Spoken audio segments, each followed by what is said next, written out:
Salam Bapak Ibu Saudara yang dikasihi Tuhan. Selamat malam. Kita boleh berjumpa lagi di dalam ibadah doa malam.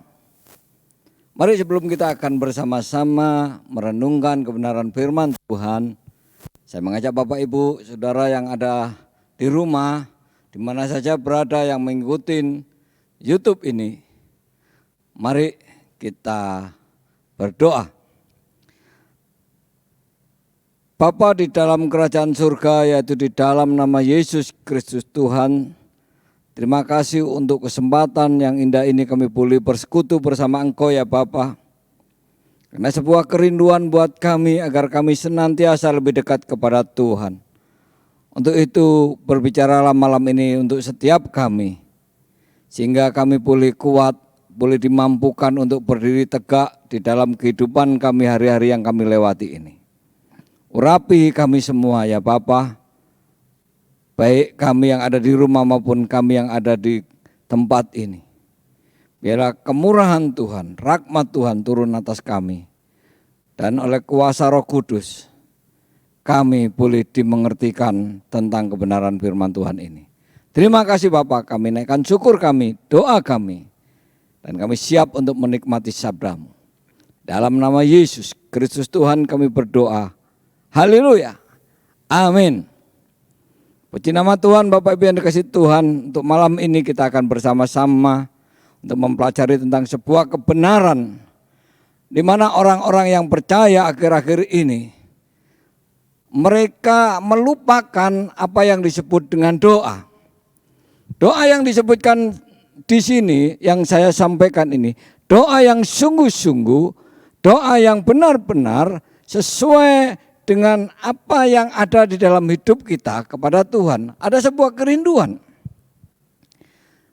Kadang-kala kita hanya sekedar doa, doa makan, doa tidur, doa kita mau pergi, atau doa dalam pergumulan apapun ketika kita mengalami tekanan. Tetapi doa yang kita akan belajar bersama-sama yaitu doa, sebuah doa yang memiliki kekuatan yang luar biasa. Maka itu kita akan bersama-sama akan mempelajari tentang kebenaran firman Tuhan yang diajarkan oleh Tuhan Yesus buat kita semua. Mari kita akan melihat kebenaran firman Tuhan. Saya mengambil di dalam Markus 1 ayat 35 sampai yang ke-39. Markus pasal pertama ayat 35 sampai 39. Ayat ini berkata demikian Bapak Ibu. Pagi-pagi benar, waktu hari masih gelap, ia bangun dan pergi keluar. Ia pergi ke tempat yang sunyi dan berdoa di sana. Tetapi Simon dan kawan-kawannya menyusul dia. Waktu menemukan dia mereka berkata, semua orang mencari engkau.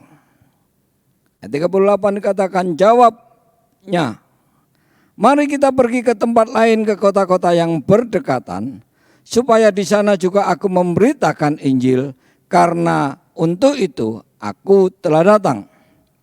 Lalu pergilah ia ke seluruh Galilea dan memberitakan Injil dalam rumah-rumah ibadat mereka dan mengusir setan-setan. Puji nama Tuhan, kita membaca ayat demi ayat tadi.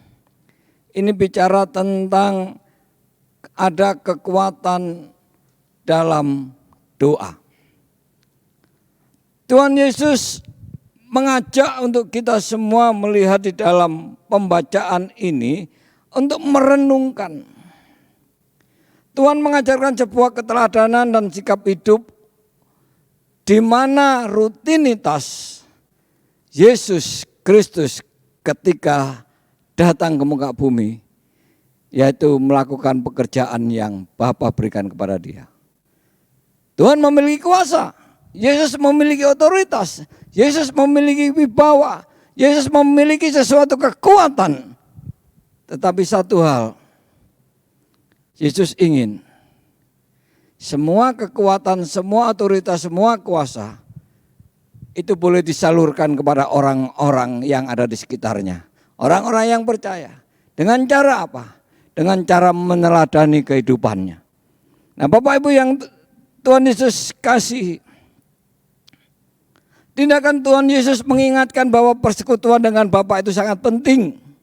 Bahwa setiap langkah yang ditempuh di dalam seluruh perjalanan hidupnya, dia selalu melibatkan Bapa di surga. Untuk itu ayat yang pertama dikatakan pagi-pagi benar.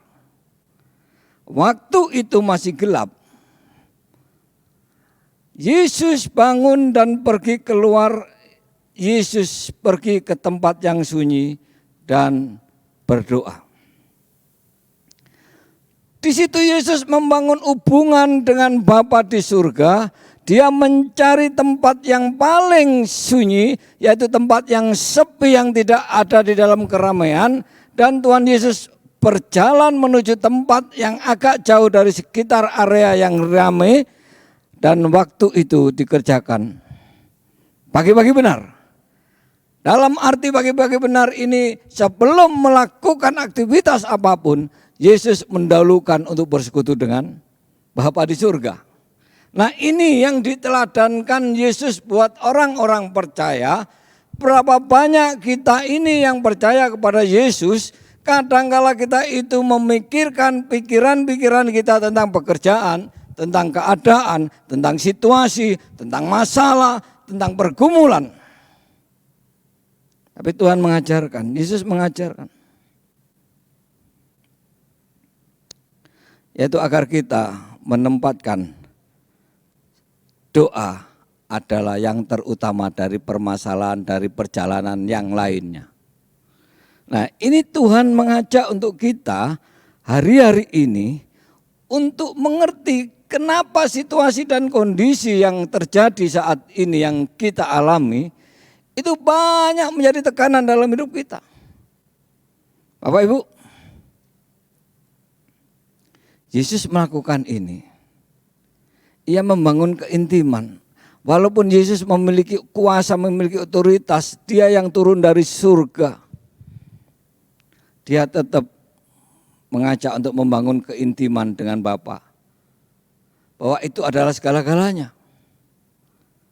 Terus mengapa dia harus berdoa? Karena dia berdoa mengajarkan agar hidup ini selalu berketergantungan kepada Bapa di surga yang adalah satu-satunya kekuatan yang supranatural kepada setiap orang percaya. Dengan berdoa Tuhan Yesus menyatakan bahwa di dalamnya itu ada kuasa. Di dalam menjalankan kehendak daripada Bapa di surga. Dia tidak melakukan dengan caranya sendiri. Bisa saja Bapak Ibu yang dikasih Tuhan, namanya Yesus Kristus itu anak Allah dan dia adalah Allah sendiri. Dia bisa melakukan segala sesuatu. Dia tidak perlu orang lain. Tetapi Tuhan mengajarkan buat orang-orang yang dicintainya. Buat para muridnya yang mengasihinya. Buat orang-orang yang percaya bahwa dia adalah Yesus Tuhan dan Juru Selamat. Agar mereka selalu hidup di dalam doa. Karena doa adalah persekutuan antara manusia dengan Allahnya, antara manusia dengan penciptanya. Ada satu komunikasi antara manusia dengan Allahnya agar hidupnya selalu dipimpin oleh kuasa daripada Allah itu sendiri. Bapak Ibu yang dikasihi Tuhan, saat-saat ini kita diperhadapkan dengan berbagai problema kehidupan. Apalagi kalau kita melihat kota Surabaya khususnya, bahkan tanah Jawa secara umum, itu mengalami problema kehidupan yang luar biasa. Sakit penyakit, perekonomian yang sulit, bahkan tekanan-tekanan di dalam pekerjaan pun mengalami dampak. Sehingga itu terjadi bisa mengakibatkan rumah tangga semakin hari semakin kurang harmonis, mungkin karena pendapatan yang kurang. Mungkin karena kondisi sehingga ekonomi, bahkan ada sakit penyakit yang menjadikan mereka takut, kita khawatir. Ini yang sering menghinggapi kehidupan manusia. Bahkan tidak jarang Bapak Ibu yang dikasih Tuhan, anak-anak Tuhan mengalami itu. Semuanya mengalami seperti itu dan semuanya terjadi. Bapak Ibu yang dikasih Tuhan. Untuk itu Tuhan mengajarkan kita harus tetap berdoa. Kita harus mengambil suatu keputusan komitmen untuk mengambil tindakan bahwa doa itu adalah satu-satunya cara untuk kita mendapatkan kekuatan, kemampuan menghadapi semua tantangan yang ada di saat ini. Tanpa kita berdoa, tanpa kita melekat kepada Allah, maka kekacauan itu akan terjadi dalam hidup kita. Bapak Ibu yang dikasih Tuhan, ada banyak rekan-rekan kami yang saat ini sudah dipanggil Tuhan dalam waktu yang singkat. Bahkan dia tidak sempat untuk ke rumah sakit. Bukan karena nggak ada uang. Bukan karena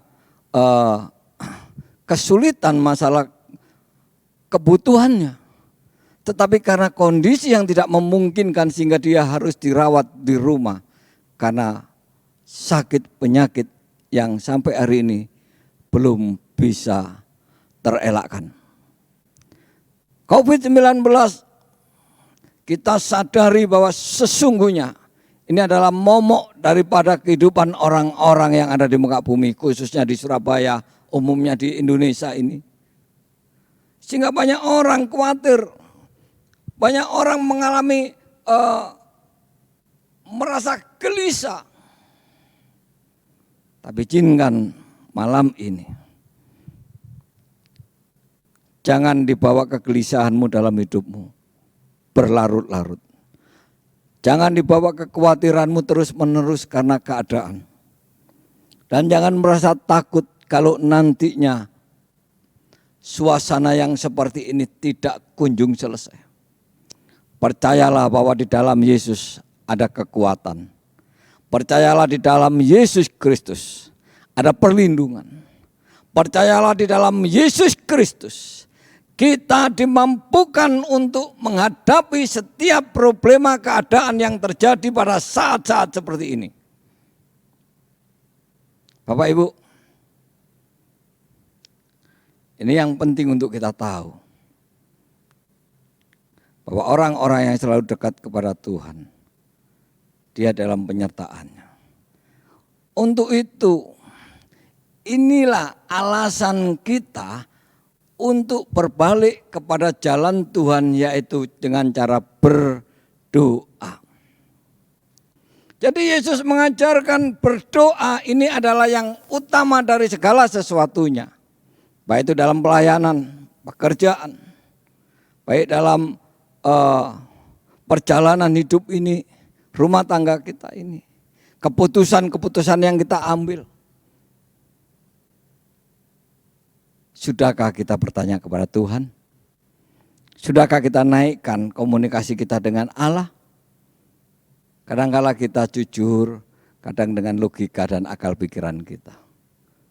Tetapi saya ingatkan malam ini, kita harus banyak berdoa.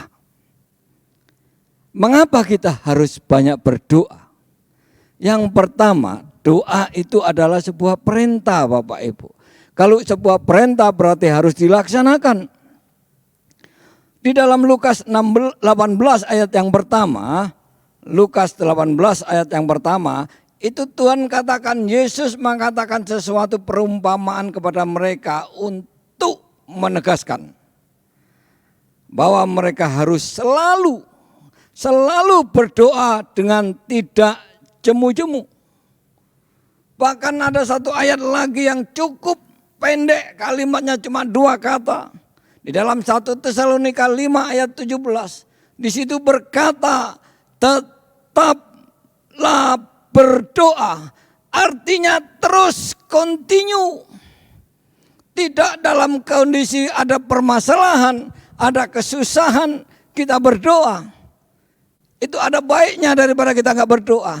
Tetapi yang lebih baik yang Tuhan rindukan, engkau akan tetap berdoa di dalam setiap waktu.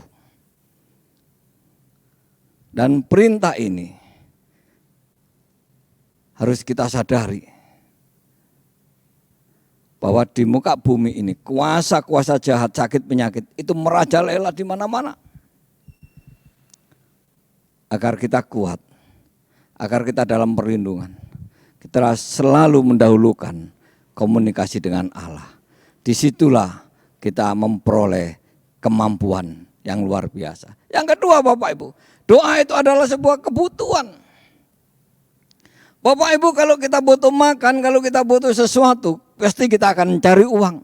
Kita bekerja, kita melakukan dagang, kita melakukan sesuatu yang dimana kita harus mendapatkan uang. Agar kebutuhan-kebutuhan kehidupan, kebutuhan rumah tangga, kebutuhan pelayanan bisa tercukupi. Demikian juga di dalam kerohanian kita, hidup kita, agar kita lebih kuat di dalam kehidupan kita, yaitu doa. Karena doa itu adalah sebuah kebutuhan. Rohani kita kalau tidak dikasih makan karena jasmani saja yang dikasih makan, rohani enggak, itu tidak balance. Tetapi Tuhan mau kita tetap berdoa karena doa itu sebuah kebutuhan. Roma 12 ayat 12. Tuhan katakan seperti ini Bapak Ibu. Bersukacitalah dalam pengharapan, sabarlah dalam kesesakan, dan bertekunlah dalam doa. Karena di dalam doa ini Bapak Ibu ada pengharapan. Karena di dalam doa ini kita memperoleh kesabaran. Karena di dalam doa kita dilepaskan dari kesesakan. Untuk itu bertekun dalam doa itu berarti kita selalu membutuhkan Tuhan. Itu Bapak Ibu. Sebagai orang-orang percaya kepada Tuhan, Yesus mengajarkan itu. Tuhan sebelum melakukan pekerjaan-pekerjaannya di muka bumi selama 3,5 tahun, kebutuhan utama Yesus bukan dimuliakan manusia, bukan dimuliakan oleh pengikutnya, tetapi kebutuhannya dia selalu komunikasi dengan Bapa di surga. Di sanalah dia dimampukan oleh Bapa untuk melakukan tugas yang begitu berat, yaitu menanggung dosa manusia. Bapak Ibu yang dikasih Tuhan, mari. Kalau kita membutuhkan sebuah kebutuhan kehidupan, secara materi itu memang perlu. Tapi izinkan saya ingatkan hari-hari ini, sehingga kita tidak lagi merasa kekhawatiran, ketakutan, kengerian, lihat situasi sehingga kita sulit untuk melakukan ini, takut melakukan itu, takut ibadah juga takut. Berdoalah. Karena berdoa itu adalah bagian daripada imun kerohanian kita. Karena disitulah ada disuplai oleh Allah, yaitu kemampuan untuk kita tetap bertahan. Karena dialah pengharapan kita. Haleluya. Yang ketiga Bapak Ibu, doa itu membangun hubungan dengan Bapa. Bagaimana kita tidak bisa untuk hubungan tanpa doa. Tuhan rindu kita selalu berhubungan, membangun sebuah keintiman. Di dalam Lukas 6 ayat 12, di sini dikatakan pada waktu itu pergilah Yesus ke bukit untuk berdoa semalam-malaman. Ia berdoa kepada Allah semalam-malaman. 24 jam kita dikasih oleh Allah kita waktu yang cukup panjang. Berapa waktu kita sempatkan untuk berdoa? Jangan katakan, Pak, saya sudah berdoa kalau ke gereja, saya pasti ke gereja. Berdoa kalau pagi saya mengucap syukur. Kalau makan lebih-lebih kami selalu berdoa mengucap syukur. Yang dimaksud di sini yaitu membangun hubungan dengan Allah. Ada pengagungan, ada komunikasi yang sakral antara Bapa dan Anak, antara Allah dan penciptanya dan ciptaannya. Untuk itulah mari Bapak Ibu membangun persekutuan dan Bapa, melibatkan Bapa di surga setiap aspek kehidupan kita. Biarlah kita dituntun oleh Allah, biarlah kita mendapatkan hikmat daripada Allah ketika kita mau melakukan segala sesuatu yang kita kerjakan. Ini yang Tuhan mau. Ia mampu menguasai segala sesuatunya. Agar kita tetap tenang, kita selalu mendapatkan sesuatu. Karena apa? Karena kita bertanya dulu, membangun hubungan dengan Allah. Untuk itu, untuk menghadapi semua tantangan yang ada ini, mari bangunlah hubungan dengan Allah. Sehingga engkau tidak khawatir lagi, engkau tidak cemas lagi, engkau tidak takut lagi menghadapi tantangan-tantangan ini. Yang terakhir Bapak Ibu, mengapa kita harus berdoa? Karena doa adalah sumber kekuatan yang datang daripada Allah. Lukas 21 ayat 36 di sini berkata, berjaga-jagalah senantiasa dalam doa. Jadi kalau berjaga-jaga tidak karena kita berjaga-jaga dengan cara pola pikir kita, tetapi berjaga-jaga senantiasa di dalam doa supaya kamu peroleh kekuatan untuk luput dari semua yang akan terjadi dan supaya kamu tahan berdiri di hadapan anak manusia. Oh Bapak Ibu, berjaga-jaga itu penting, tapi lebih penting lagi berjaga-jaga senantiasa di dalam doa. Setelah saya renungkan, hari-hari ini, saya pribadi dalam kondisi yang pandemi ini, selalu berjaga-jaga dengan kesehatan saya. Saya harus melakukan protokol kesehatan. Secara fisik saya harus menjaga dengan memasukkan sesuatu dalam tubuh saya agar tubuh saya tetap kuat, tetap sehat. Dengan imun yang ada, dengan vitamin-vitamin yang ada, dengan makanan-makanan yang sehat, dengan cara pola tidur yang baik. Tapi dengar baik-baik, iblis tidak takut dengan itu. Suatu saat kita lengah, maka iblis akan menyengkram kita. Sakit penyakit itu akan terus melihat di mana ada celah. Bapak Ibu,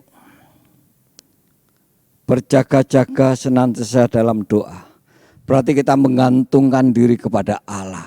Di samping secara fisik kita perlu untuk konsumsi vitamin, imun kita menjadi kuat.